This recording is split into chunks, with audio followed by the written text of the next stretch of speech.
Okay, we are going to be doing a multiplication problem using the TSBVI method, which is the Texas School for the Blind and Visually Impaired method, and it's going to be an indirect method. So what I do first is I'm going to set my multiplican in the billions period. So I fill for my periods with these dots that are corresponding to the rods. And here's my hundreds period, there's my unit mark, my thousands period, my unit mark, my millions period, my unit mark, and my billions period. And I could do that easily also on the counting bar. They have the same marks on them. So I set 456 here in my billions period, which is the multiplican, and I set my multiplier 242 here in the thousands period. Now I'm going to begin my multiplication, and I'm going to do that by multiplying the 200 of my multiplier by the multiplican, starting with the 400, and I'm setting those numbers on the right-hand side, just like I would normally set numbers on an abacus. So here we go. We're going to multiply 200 by 400, which gives me 80,000. Can I set it directly? Yes, I can. So I set 80,000 directly on my abacus. Then I'm going to multiply 200 by 50, which gives me 10,000. Can I set that directly? Yes, I can also set that directly. Then I'm going to multiply 200 by 6, and I get 1,200. Can I set that directly? Yes, I can. 1,200. I'm going to clear my 200 from my multiplier now, and I'm going to read what my abacus says just to keep myself on track here. And it says 91,200.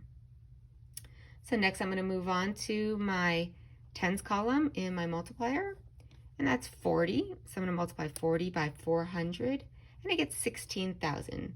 Can I set that directly? Oh no, I can't. So the smallest number that I can set instead of the 16,000 is 100,000. So I'm going to set my 100,000, and I have to clear this 90,000, and then I can set the 6,000 of the 16,000, and I can set that directly. All right, now I'm going to move over to the 40 times 50, and I get 2,000. Can I set 2,000 directly? Yes, I can.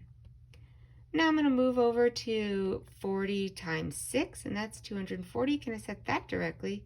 Yes, I can. 240. All right, and my abacus will read 109,440. I'm going to clear my 440 from my multiplier, and I'm going to move on to the last number in my multiplier, which is 2. 2 times 400 gives me 800. Can I set 800 directly? No, I can't. And I also can't set 1,000 because I have no bees left in the 1,000 column. So I'm going to move over to the 10,000s. I'm going to set 10,000. Now I've set 9,200 too many.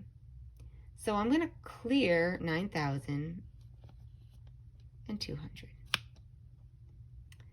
All right, now I'm going to move over here to my 2 times 50. And so 2 times 50 is 100.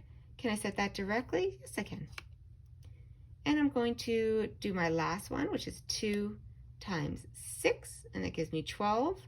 Can I set 12 directly? Not quite. I need to do a synthesis of 5. So instead of setting, I can't set the 1 bead here, so I'm just set the 5 and clear the 4. And then I can set the 2. And I'm going to clear my multiplier completely. And then I can read my product, which is 110,352. And that's how you would do a 3-digit by 3-digit multiplication using an indirect method.